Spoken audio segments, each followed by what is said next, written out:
Welcome to True Crime Garage. Wherever you are, whatever you're doing, thanks for listening. I'm your host, Nick, and with me, as always, is a man who is very tightly holding on to some tasty little nuggets of alien technology. Here is the captain. Yeah, if you squeeze me too hard, I might fart. It's good to be seen and good to see you. Thanks for listening. Thanks for telling a friend.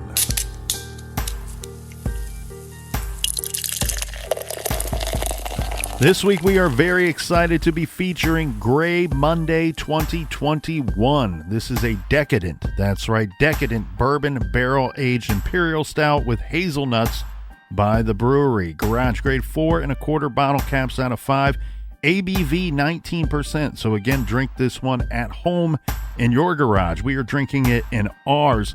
And here are some friends that came to party with us this week. First up, we have a cheers to Kim in Spencer, Ohio. And a big shout out to Gloria and Orlando, Florida. And here's a cheers to Roberta in beautiful Salt Lake City, Utah. And a big we like your jib to Tristan in Del City, Oklahoma. And here's a cheers to Jennifer in Portland, Oregon. And last but certainly not least, we have a cheers to Emily in Ottawa, Canada. Everyone we just mentioned, they went to our website and they contributed to this week's beer fund. And for that, we thank you. Yeah, BWERUN. If you've been listening for years and you haven't donated, what you waiting for? And if you need more TCG in your ear balls, make sure you check out our other show called Off the Record. It is off the hizzy for shizzy. And you can check out that link at truecrimegarage.com. And that is enough of the business. All right, everybody, gather around, grab a chair, grab a beer. Let's talk some true crime.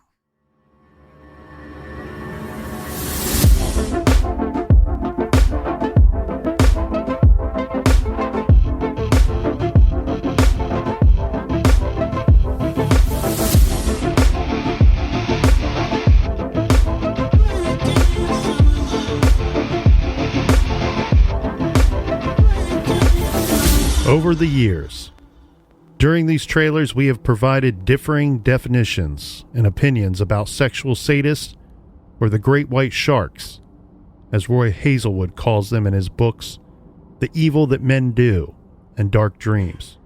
And on several occasions, we presented case studies from John Douglas, Ann and Alan Burgess, and Robert Ressler's Crime Classification Manual. Today, we present another case study from the manual. Case study number 134, sadistic murder, as it pertains to this week's killer, who is a real-life monster with a unique fetish. A sexual sadist is someone who has established an enduring pattern of sexual arousal in response to sadistic imagery. Sexual gratification is obtained from torture involving excessive mental and physical means. The offender derives the greatest satisfaction from the victim's response to torture. Sexually sadistic fantasies in which sexual acts are paired with domination, degradation, and violence are translated into criminal action that results in death. Sadistic murder victimology has some similarities to the victimology of organized sexual homicides. The victims are chosen through systematic stalking and surveillance. They are approached under the pretext, such as the offenders requesting or offering assistance, asking directions, or impersonating a police officer. A ruse may be employed, such as posing as a talent scout, looking for prospective models or actresses and promising them jobs. There are often multiple crime scenes involved with this type of sexual homicide. The place of the initial encounter, the torture/death scene, and or the body disposal site. The very nature of this crime, sadism, expressed through torture, necessitates a secluded or solitary place for the prolonged period of time the offender spends with a victim. This captivity may be from a few hours to as long as several weeks. The offender's residence may be used if it can provide the required seclusion. The body is routinely concealed, especially with the more organized offender. It is possible that there are implications of overkill and or deep personalization for pragmatic reasons, often to obscure the victim's identity. The offender may tamper with the crime scene by staging secondary criminal activity, most often rape or robbery, to veil the primary motive of sadistic murder. The act of killing is often eroticized. Death comes in a slow, deliberate manner that is savored by the offender. But because an unconscious or dead victim does not afford the offender the gratification he seeks, great care is taken not to end the victim's life prematurely. In several cases, offenders not only took special measures to keep their victims conscious, but actually revived near-dead victims in order to cause additional suffering. One of the many search warrant suggestions for this case type of offender is to look for items dealing with the offenses. These would be written records, manuscripts, diaries, threatening letters, calendars, sketches, drawings, audio tapes, videotapes, and photographs. The Green River Killer, Gary Ridgway, was highly focused on the necks of his many victims. For the Malala Forest Killer, Dayton Leroy Rogers, his thing was the feet of his victims. And in this week's case study, the serial offender was fascinated by the breaking of bones. This is True Crime Garage, and this is the case of the Bonebreaker Killer.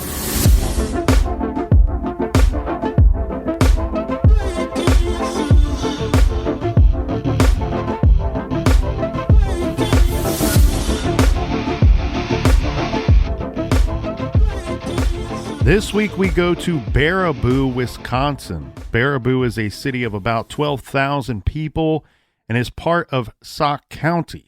Sauk County is located in an absolutely beautiful part of the state of Wisconsin, which is not only a beautiful state, but a proud beer drinking state as well, by the way. Our story really starts off on the 4th of July, one of my favorite days of the year. This is Independence Day 1994. This is a Monday, but it's a holiday. So normally, most people might sleep in on this day.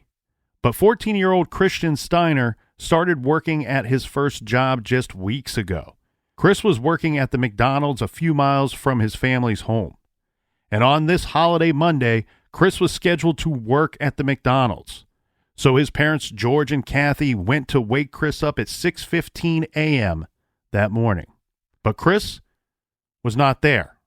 He was nowhere to be found. They look around the home. He's not already up and starting his day. He's nowhere to be found. So George and Kathy called the police, reporting that something strange was going on, and they didn't know where their son was. So this is what the police and Chris's parents, George and Kathy, were able to determine. They found 2 doors unlocked. These are 2 doors on the ground level of the home. And next they found a window screen with a slit in it. Now on July 3rd, it was a very comfortable night as far as temperature goes. And the family left many of the windows open that night at the house. The screen with the slit was for a window to Chris's older brother's room. This bedroom was located on the ground level. And the slit was described as large enough that someone could climb through it. Now, Chris's brother was not there that night. In fact, he was staying over at a friend's house. So the police and the concerned parents had a couple of theories.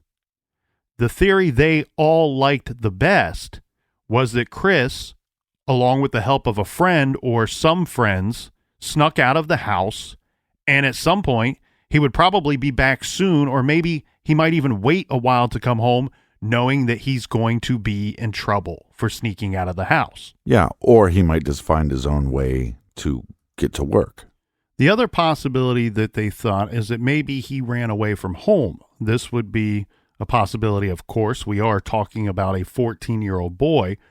But his parents said, look, we don't have any problems with Chris. We don't argue with him. He doesn't argue with us. Everyone in the family gets along very well. And they said, although Chris did not get very good grades in school, he had recently started this job and was really liking his job. You know, there are some kids that are able to shine in the classroom, and then there are some that are just great little worker bees and shine more in a workplace type setting. Well, That was Chris's thing. Here's what they told the police, because keep in mind, when they went to bed the day before on July 3rd, everything was fine. The Steiners knew where all of their kids were. So they told police all about what went down on July 3rd. And they said that on July 3rd at about 3 p.m., both parents picked up Chris from the McDonald's where Chris worked. Mm-hmm. Chris helped his mom get ready for dinner. Then Chris played with his little brother for a while in the backyard. George said that at 10 p.m., he went upstairs to check on Chris and found him asleep, still in his clothes, but asleep in his clothes on his bed. So George says he shut the light off in Chris's room. And that was the last time either parent saw Chris by the next morning at 6:15 a.m. He is gone. I would be guessing here a couple things. You're going to have some indicators to tell you that he probably did not go to work on his own. One, you don't have a note from him. It was agreed upon when they went to sleep the night before that the parents would be driving him early in the morning. Mm-hmm.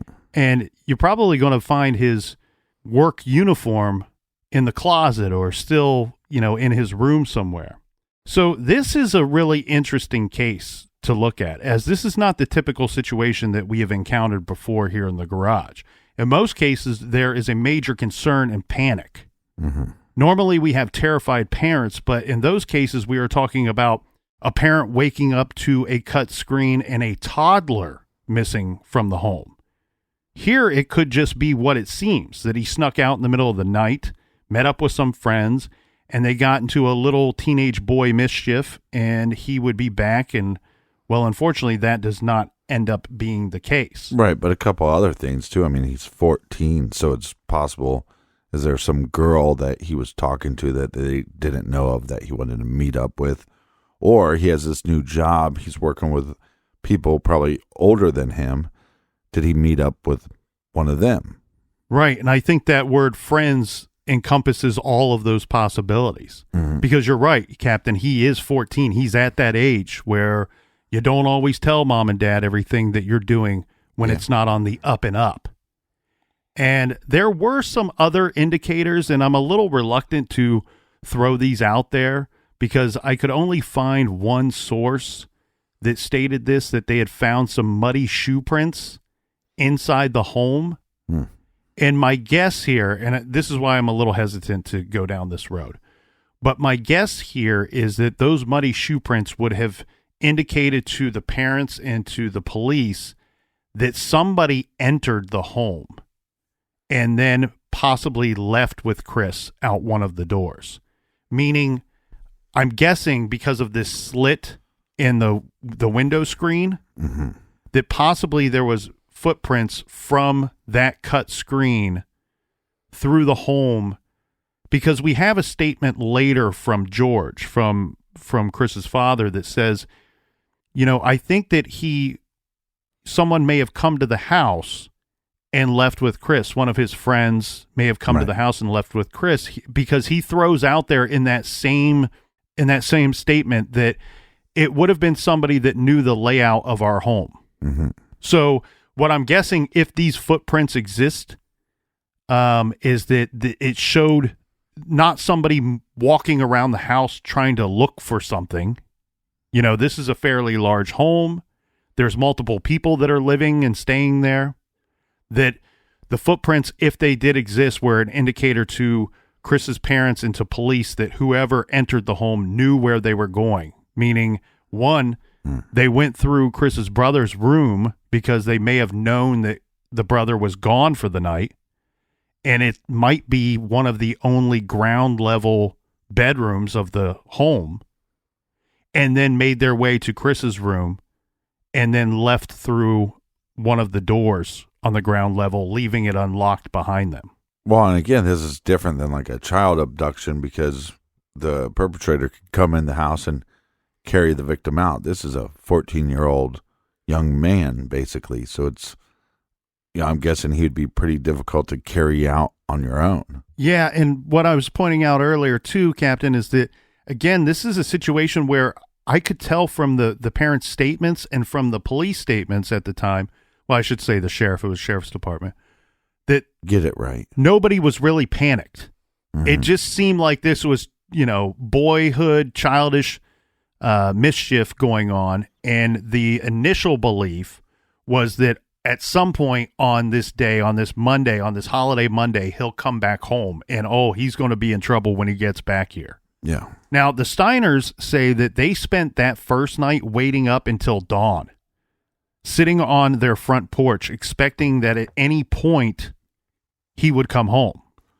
They said that they would stare down every car that pulled onto their street, thinking, okay, here he is, someone's dropping him off. But as the sun came up, Tuesday, July 5th, Chris never came home. Well, yeah, and again, like you said before then, at some point, midday, you're going, kid's not even in trouble anymore in my mind.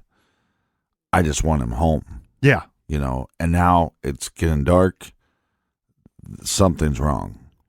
That would be the moment once it started getting dark where I'd go, something's wrong. My boy should be home by now. Unfortunately, most parents out there have had a similar situation where they go from being angry or upset at their child to feeling stressed and panicked and just worried out of their mind. Worried sick, as my mom used to say. And so this is that situation. And most of the time for parents, the situation ends up being it's no real big deal. Mm-hmm. It was just a misunderstanding.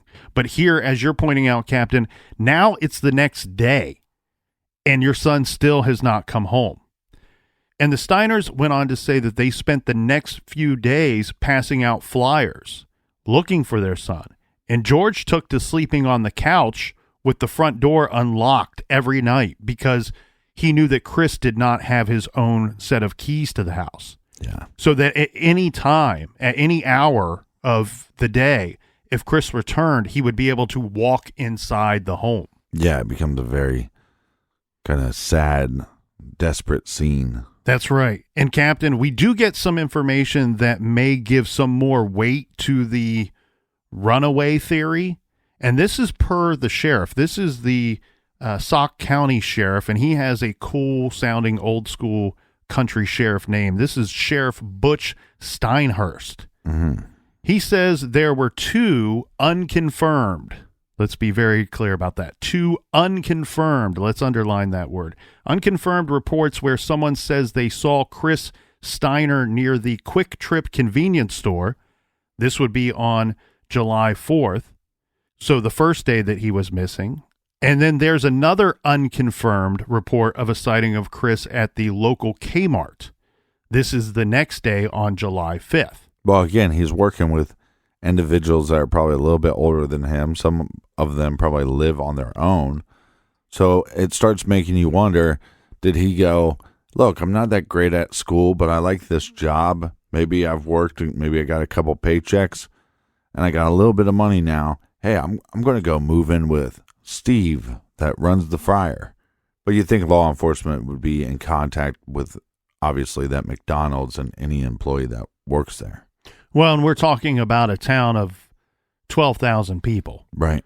So it should be fairly easy to ask the appropriate people and talk to anybody that would have known Chris and question where he may have been. And usually when those situations are going on, you do have people that know where the child is, where the teenager is. But I'm saying when you have a couple of people going, hey, I think I saw him, then you start going, well, is he staying with somebody and they're not coming forward? Right. And that's where you go, okay, maybe the sheriff's department had it right in the beginning, and this is a runaway situation.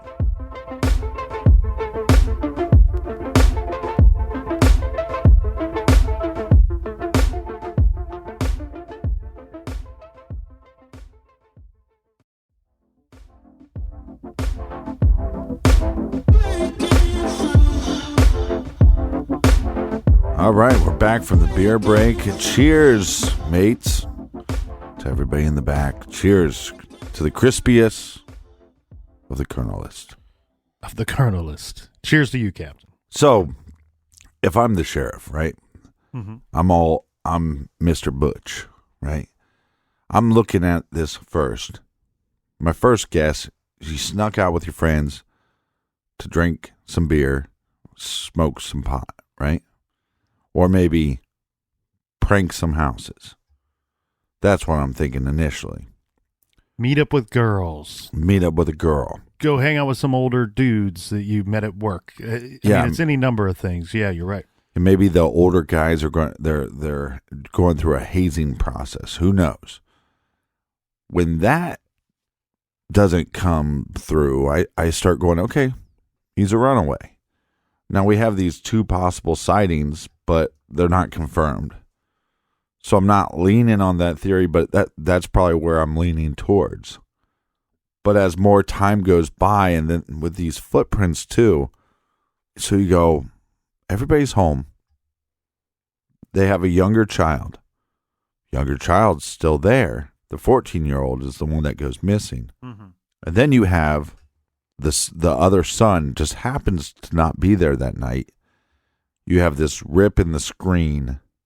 As the sheriff, I'm starting to wonder, did something happen? And did the parents set up this scene? You see what I'm saying? Mm-hmm. And so I wonder if that's something they looked into as this kid's missing. From what I could find here, Captain Sheriff Butch Steinhurst and his the people working under his command and his rule seem to be fairly thorough. And so I'm sure that's probably something they looked at. But here, and as is the case in most situations, I'm guessing there's probably some details about that night that we are not privy to. Right. So, because there never seems to be that voice or that concern ever presented in any portion of the early stages of that case. Well, we're not also privy to their actions, their demeanor, their tone and voice in which they're presenting any of this information to the sheriff. Mm-hmm. That's correct. And, well, basically what's going to happen here is that it's going to be hell week for the Steiners. They last see Chris Sunday, July 3rd at 10 p.m. And then they go through hell all week long. And on the next Sunday, July 10th, detectives showed up once again to the Steiner home, knocked on the door, and, well, they didn't necessarily have the worst news for the Steiners, but it certainly was not good news. Detectives wanted to know if they could get Chris's dental records because a body had been found in the Wisconsin River in or near, depending on the source, the Pine Island Wildlife Refuge. The Steiners provided the dental records for the detectives, and the Steiners were no dummies. They knew that if Sauk County detectives were at their door, that these detectives would not have been on their doorstep if they did not think that the body was that of their son. The next day, the Steiners were notified that the body found in the Wisconsin River was their 14-year-old son. So now they knew that they had lost Chris forever. Wow. So the body is recovered from the river, but in the neighboring county. So now you have two counties, Sauk and Columbia, investigating, plus you have the Columbia County coroner and the Wisconsin state pathologist all working the case. According to the county coroner, this is Keith Epps, because, of course, he was asked to speculate when it was recovered. He was asked to speculate about the body and what they could infer from what they were seeing at the scene. And Epps and the sheriff both described the body as bloated, and Epps adding that his guess would be that the body was in the river for at least 3 days, because he says it usually takes about 3 days for the body to surface. The local news media questioned this, I'm guessing because either they received some bad information on this case or possibly due to a local rumor. But they posed the question of, well, we heard or we were told that law enforcement believes that Chris was in the water for just 2 days. And both the sheriff and the coroner were very, very clear, saying we don't know how long he was in the water, but it was longer than 2 days. Again, the coroner saying it usually takes about 3 days to surface, and the sheriff adding they usually don't get that bad in 2 days. That's his vague description of the remains. And from everything they were saying, Captain, it sounds like they couldn't really prove it, but they were working on the idea based on evidence and what their experience is telling them that Chris probably died closer to the time when he went missing and likely ended up in the water closer to the night when he went missing. Yeah. So remember, it was just a few hours over a week that he was gone. So law enforcement putting the time of death much closer to that Sunday morning when Chris's parents noticed that he was not home. The cause of death was ruled to be drowning, but the manner of death was left as undetermined. The sheriff said that they were actively looking for the entry point into the river. This might help to better determine the manner of death. Do we have puncture wounds? They're not very descriptive about what they're going to release to the public Right. at this time. And maybe they're holding that back because they know that's something that a suspect would know or the killer would know. Well, I think you're going to get a better idea of what their suspicions were when I give you this information. The sheriff said that he was hopeful that they would be able to locate a party spot with obvious signs and evidence of a recent teenager party along the water. After days of trying, we were told no such party spot was located. It sounds like the sheriff's department was now fully on board with the idea that Chris's parents had in the beginning, right from Jump Street, that Chris was not only did he leave their home in the middle of the night, probably with somebody else. He wasn't alone then, but he probably wasn't alone whenever he went into the waters of the Wisconsin. Now, George and Kathy Steiner were left with only photographs and memories of their son, Chris. They remember him as a happy, loud, and boisterous boy who was a delight to be around, remembering that Chris did exactly what the dentist told him for a full 7 years so that he could get out of those braces on schedule. He had a new job that he liked and was already calculating the extra money he could make working on Sundays and holidays. He loved fishing, the outdoors, and playing baseball. George and Kathy set up a reward fund. This is very interesting here, Captain, because what we are faced with, again, is even though you have the ruling of drowning as the cause of death, you don't have the manner of death. Was it an accident? Did somebody put him in the water?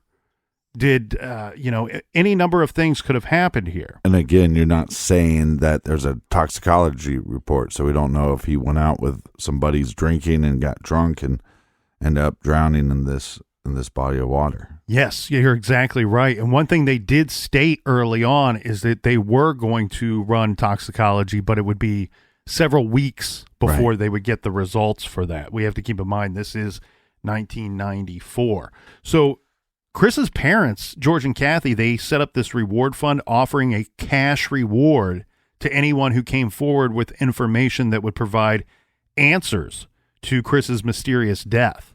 Because that's what you have here. You have a mysterious death, a suspicious death. Right. And one thing that I noticed kind of reading between the lines here, it seems like the sheriff's department kind of felt that way, that we have a quote unquote suspicious death, even though they never said those words. Well, like I said, at this point, even if the parents are being cooperative, the way you find him, you start going, wait, well, they're also the last people that saw him. So they become under the umbrella of suspicion. Right, and that's exactly it. He didn't get to the river on his own. Yeah. Well, and technically what his dad's saying is like, yeah, I roughly saw him,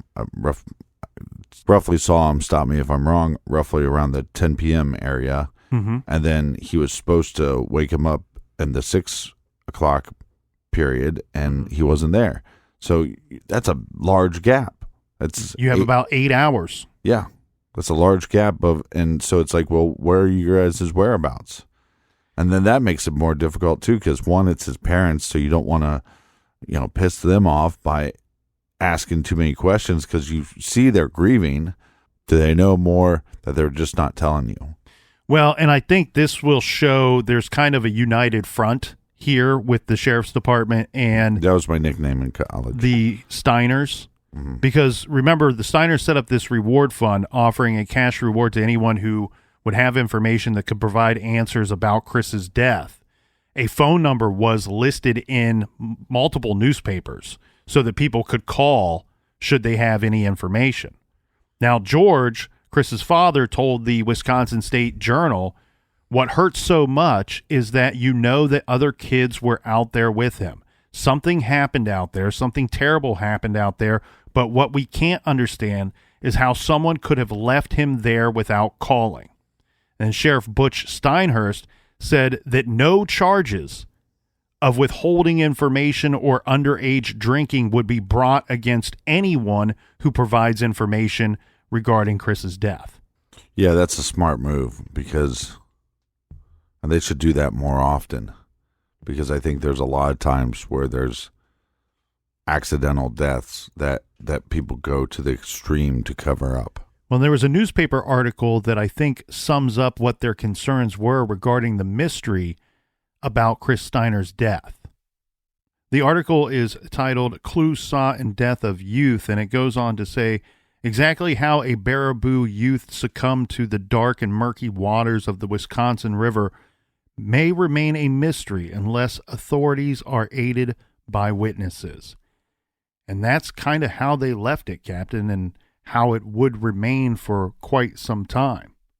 This brings us to Sunday, July 30th, 1995 in our timeline. This is almost exactly 1 year, really just a couple weeks over the 1 year mark, in fact, when Chris Steiner went missing and then later was found dead in the river. And now we're going to introduce another family. This is the Phillips family here, Captain. At 4 a.m., Donald Phillips woke up and noticed something strange. His son and daughter fell asleep on couches in the living room the night before. Now, at 4 a.m., his daughter is still asleep on the couch, but his 13-year-old son, Thaddeus, is nowhere to be found. Donald checked the boy's room, and again, his son was not there. And strangely, the boy's shoes were right where he had left them the night before. So no boy, but his shoes are right here. And yet there was not any sign of any type of struggle inside of this home. And there was no note or anything left behind from his son.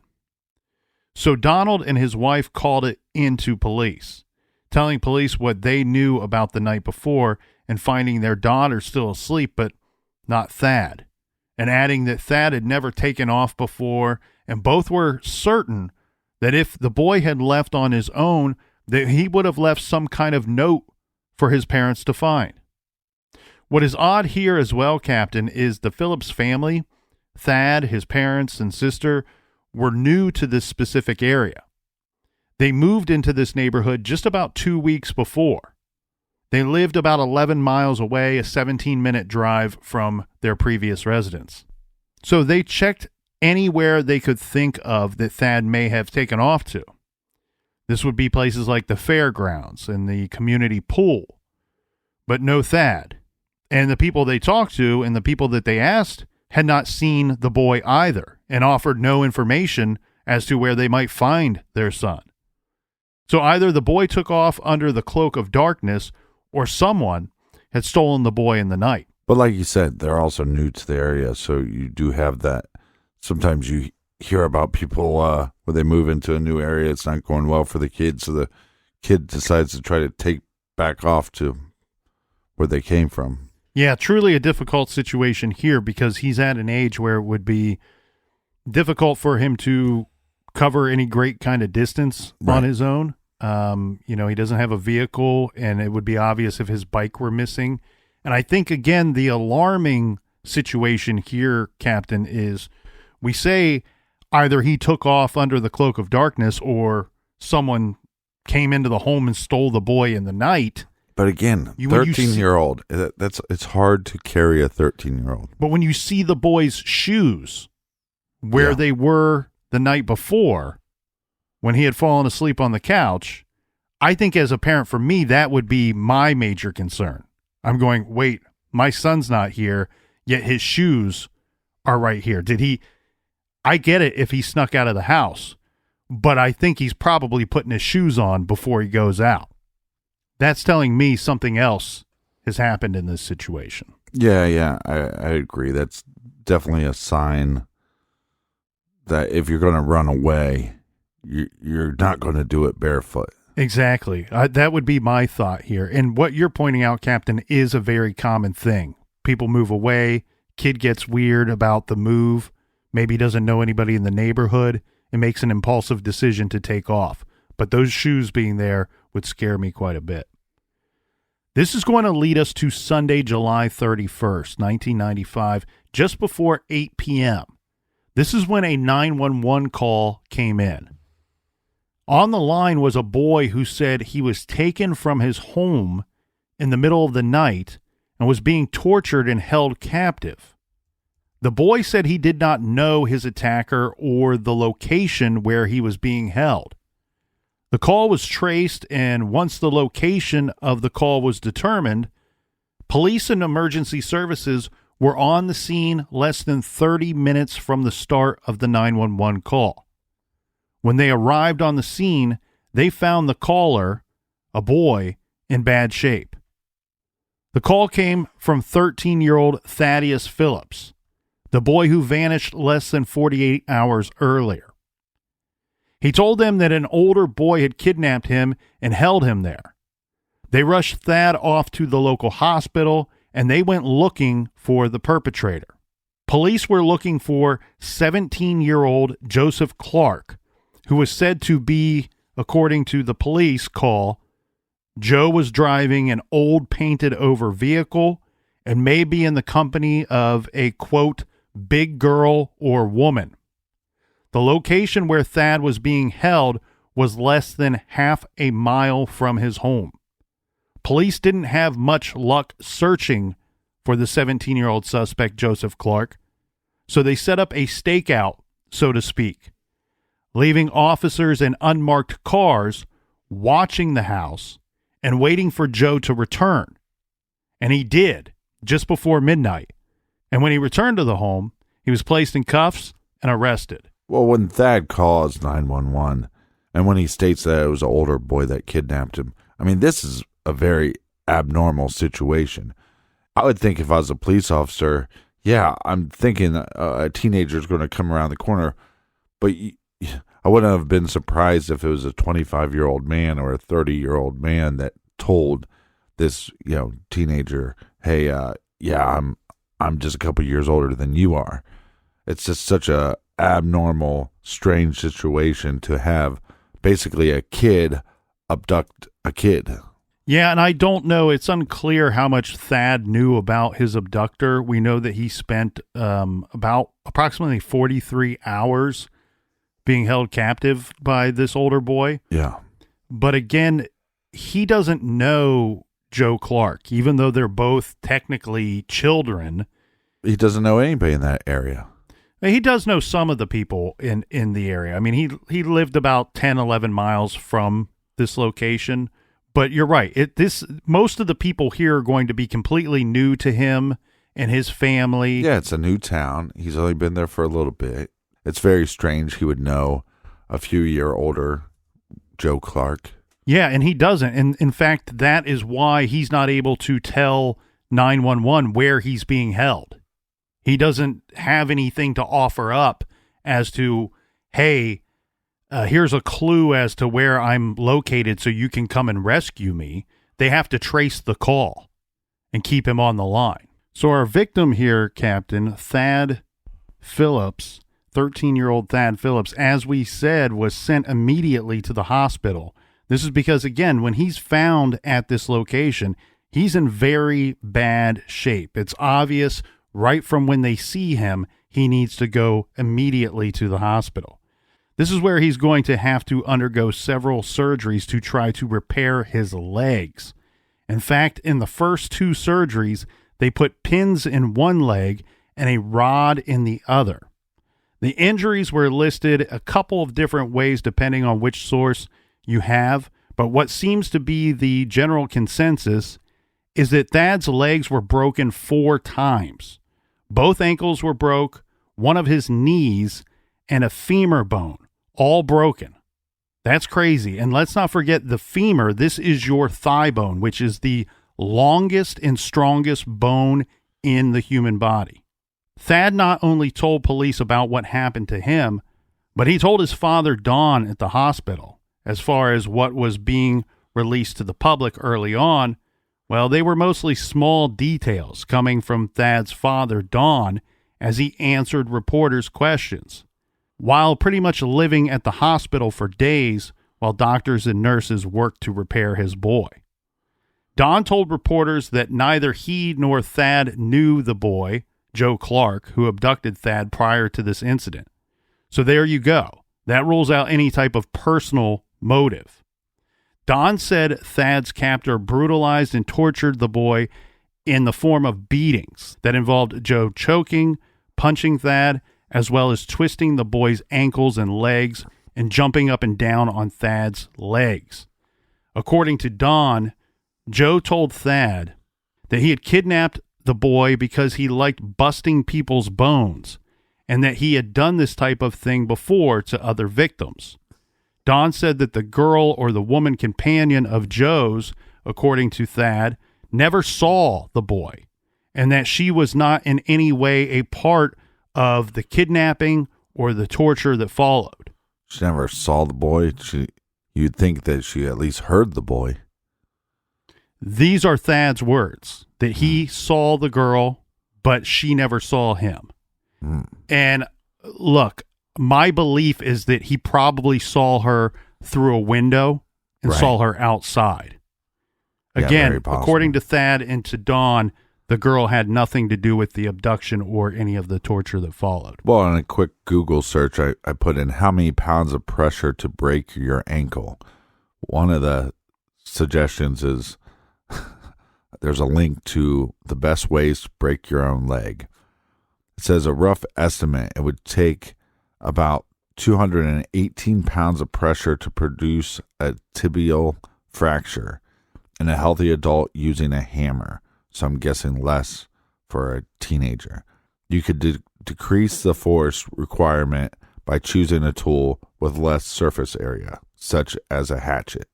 Then again, you'd be increasing the risk of soft tissue damage and significant blood loss. So here we have the abduction and torture of a 13-year-old Thad Phillips. And now we have 17-year-old Joseph Clark, who lives just half a mile away in custody. And we have the parents of Chris Steiner, who are sitting there wondering, look, our boy disappeared, vanished in the middle of the night from our home, much like that of this young Thad Phillips kid. And we are still here over a year later, wondering how our son died.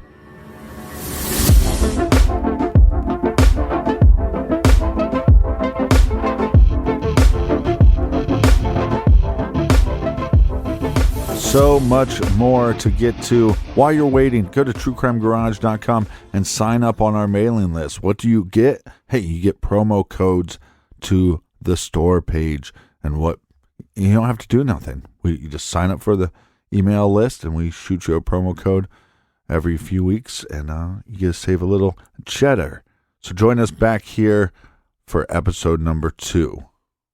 And until then, be good, be kind, and don't litter.